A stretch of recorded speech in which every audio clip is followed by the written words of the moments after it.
a prayer, which we need a little bit of context to. It says at the beginning of Psalm 72, that's of Solomon. Might be translated for Solomon or dedicated to Solomon, which might make a little more sense, because they're words that are given as a prayer to this man, who's the king. May the nations be ruled in goodness. May righteousness and goodness be evident throughout the land. For he delivers the needy when he calls the poor and him who has no helper. He has pity on the weak and the needy and saves the lives of the needy from oppression and violence. He redeems their life, and precious is their blood in his sight. These words of this psalm, way back in 1867 when Confederation happened, the fathers of Confederation looked at these words, this whole psalm, and it was their prayer that this would be the prayer of this new nation. That Canada would be known as a nation like this. And I don't know that we've quite always lived up to it. In fact, I would say we've, on occasion, done a pretty poor job. But you know, there's been moments of time where it's not been like that. I spent most of today, I think most people know, I kind of gravitate towards reading a lot of history. So I'm going to tell some stories for most of the sermon today, and we're going to come back to some thoughts. But I want to tell you some stories of some highlights of our nation's history. Highlights that we may not hear very much about. Way back in the 1880s, there was two gentlemen, John Hunter, Durham, Ontario, Hugh Crosley of Coburg, Ontario. At that point of time in the 1880s, most of the English-speaking world, it doesn't matter almost what country you were in, had walked away from God. It was actually a period of time in which the church was not doing well, but then all of a sudden, there is a great movement of God that actually started a little bit before that, called the Holiness Movement. It's one of the names it gets. Some famous figures now. You may have heard of D.L. Moody, who had come out a little bit before that in the United States. In England, there was William Booth starting the Salvation Army. And in Canada, there's a movement as well going on, bringing people back to the things of Jesus. And in 1884, Hunter and Crosley felt that they were called to preach the gospel. And so they started traveling around Canada, preaching the gospel where they could. They went to Toronto and spent about a month preaching, and 75,000 people showed up to hear them preach the gospel. They would tell the story of the heavenly railway, is what they called it, supposedly a true story in which a young girl who had recently lost her parents and been left orphaned and was being sent off to live with relatives, but encouraged by the things of Jesus, ended up talking to the train conductor who had just lost their child. And this young girl said to the train conductor, "You know what? They're all with Jesus now. And I promise one day I'll greet your child in heaven." And that became a call to all to come back to the things of Jesus. After a few years of preaching the gospel all across the country, they ended up in 1888 going to Ottawa for 6 weeks of gospel meetings. Thousands showed up. It said several members of parliament and senators attended.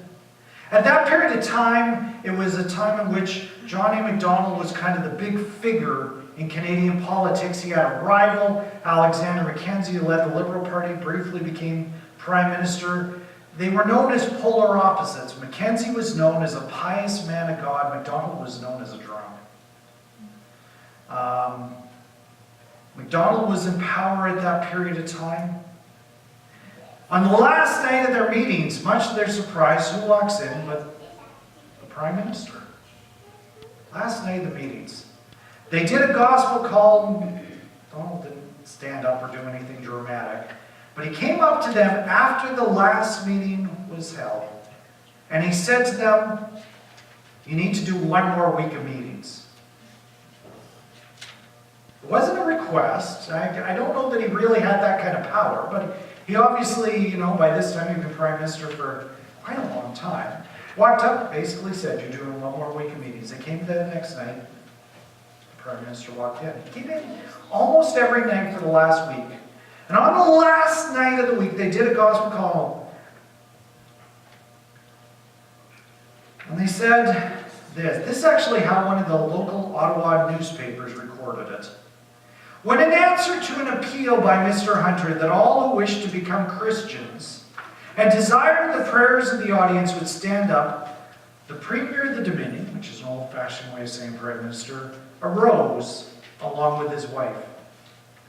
Another of the newspapers said this: "When the well-known form of the Honourable Premier arose in the centre of the church, many strong men bowed their heads and wept for joy. For the right honourable gentleman himself was deeply affected." Hunter and Crosley spent a couple more weeks in Ottawa and actually spent quite a bit of time with our first Prime Minister. And they didn't say a lot about the meetings that they had with him, but they wrote this: "Sir John is a changed man." Another story. Last summer, when we went on our summer holidays, we had the opportunity to go up to the Yukon, which was a unique experience, and a story caught my eye because when we were in Dawson City, we stayed these were supposed to be replicas of what the sourdough stayed in the Klondike days, these miners' tents, they called them. And it was, I don't know that we quite had that because we had an electrical heater in ours, and I don't think they did in the day. But anyway, we also had a microwave. I'm pretty sure they didn't. But other than that, it was kind of this fancy tent. And they were called the White House cabins. And what caught my eye was, in this story, it said, you go behind the White House cabins in Dawson, so right where we stayed, go across the street, you'll find a solitary grave. And I thought, yeah, that's correct. I remember we walked past and there was one grave sitting there. And so I read the story. This solitary grave that was sitting there belonged to a gentleman by the name of William Judge, who was originally from Maryland, Baltimore area.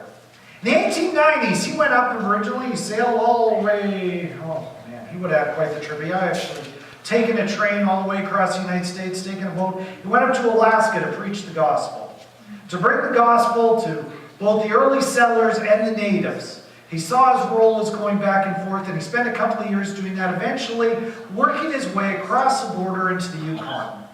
Went to a native village just a little ways north of what today is Dawson City, preached the gospel there until gold was discovered. He thought, I need to go down to where the crowds are starting to flock. Now, if you know the story of Dawson, in a matter of a couple of weeks, Dawson City went from a town of a couple of dozen people to like 100,000. Guess what the infrastructure is ready for? They got there, there was nothing ready for them. The only infrastructure that managed to get to Dawson City in time to make an impact were the saloons. Go figure they would make it there. No churches, no medical care, hardly a government. And William Judge went there to preach the gospel. Now, the first thing he looked at and said is these people are all in really poor physical shape. So he built a hospital, which very quickly proved to be not big enough, so he built another all by himself. He was a preacher. He was also the only medical staff in the entire city of 100,000 people. He didn't really know medicine. He had some smarts though. He looked around and everybody had scurvy. So he started going around and he handed out oranges to everybody.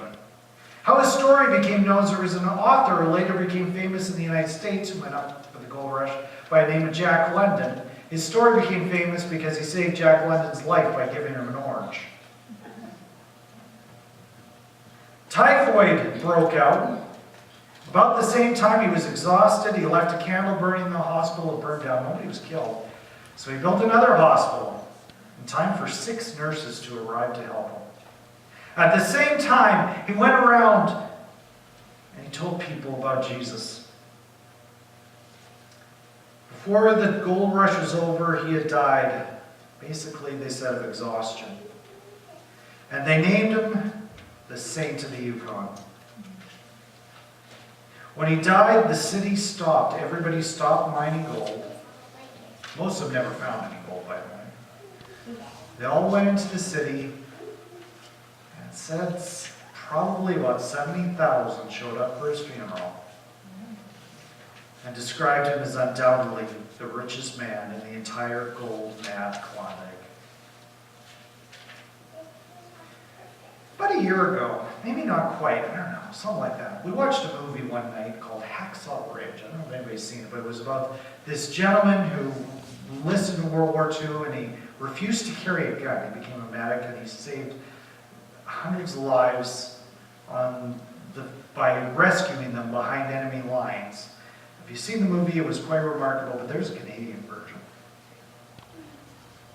Captain John Weir Foote, again from Ontario, Presbyterian pastor, signs up to become a chaplain almost the day the war breaks out in World War II. He goes to England, and one of the first battles the Canadian troops are going to go into, he goes along to pray for the men. It's called battle called Dieppe. If you know anything Canadian history, it was a disaster. Absolute, complete disaster. Canadian troops in 1942 were sent to cross the English Channel just to see how strong the Nazis were in France. Didn't work. The Nazis were very strong. About half of the Canadian troops either died, were wounded, or were captured. It was a disaster.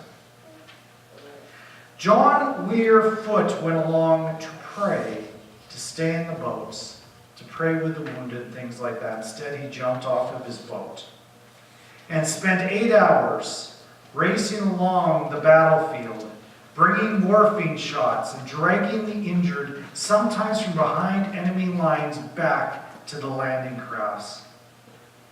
He saved dozens and dozens of soldiers. As well, brought comfort to those who were dying by bringing pain medication. He said for part of the day he hid behind a sand dune that was an inch high as the enemy shot at him. All this time they kept telling him, you're supposed to be back in the boat. You're supposed to be... No, he kept going back, bring back more wounded. Finally, as the final evacuation was happening, he dragged back a couple of folks to the very last ship to leave. Put them on the ship, laid down the rifle that he was carrying, walked back to the enemy, surrendered because 2,000 of those in his care were behind enemy lines, and he went to the POW camps to care for them. Voluntarily surrendered to the enemy to care and to bring the gospel behind enemy lines. He was awarded the Victoria Cross for his efforts. And you read the stories as the tide went out, as the final craft left.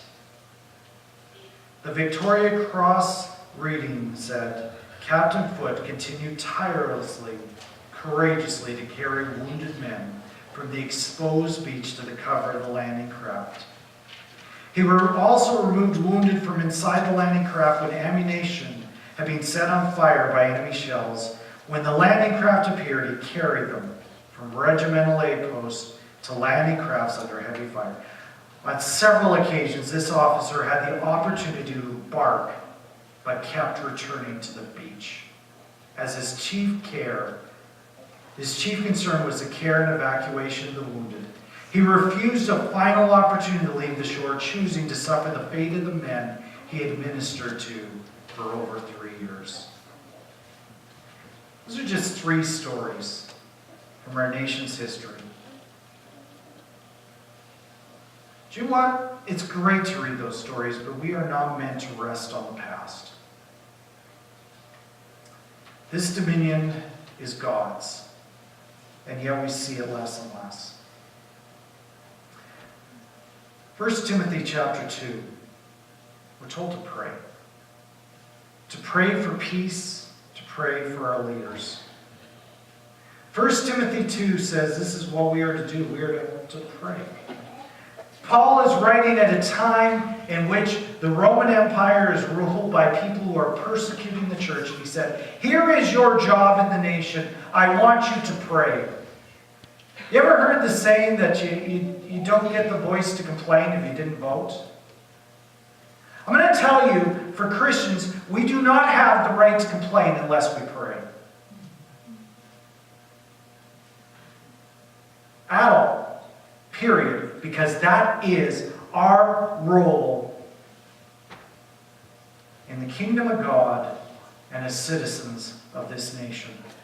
We have a godless government and culture perhaps today. We have a church that more and more is on the margins. Yet here is our place.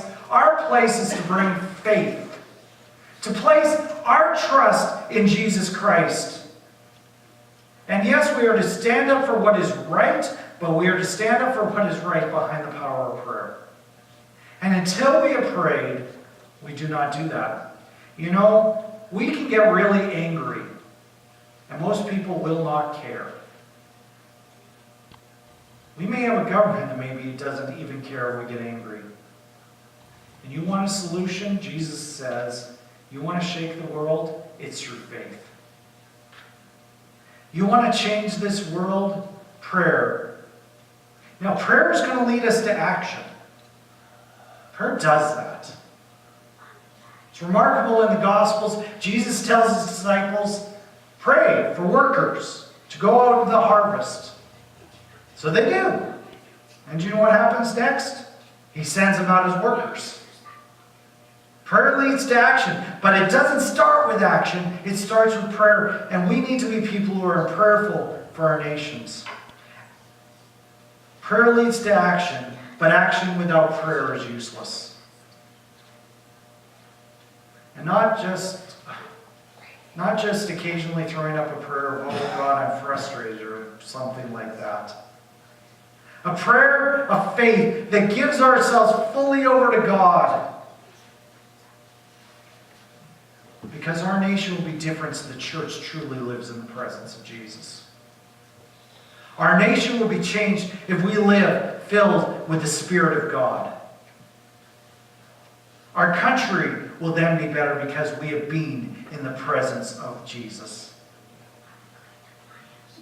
And sometimes it's going to lead to quiet work in which we pitch in, we help with our country, we help with those who need help, and that'll make the country a better place. Sometimes it's going to lead to something big in which we speak out for injustice.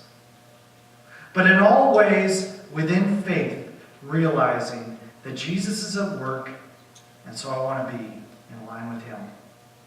We have a prayer meeting tonight, 6, that we have once a month. I'll spend time praying for our nation at that. I encourage you to come out. Pray, of all the things that we can do to celebrate Canada Day, as Christians, the greatest is to pray for our country. That's so much more important than singing the national anthem. So much more important than watching fireworks is to actually pray for our country, to pray for our leaders, to pray for all of us as citizens. Because Jesus is going to make the difference. We're going to come to our communion part of the service. Jesus makes all the difference. Jesus has brought us hope. And the cross makes a big difference in our nation. So I'm going to invite those who are serving communion to come forward as we prepare our hearts for the cross.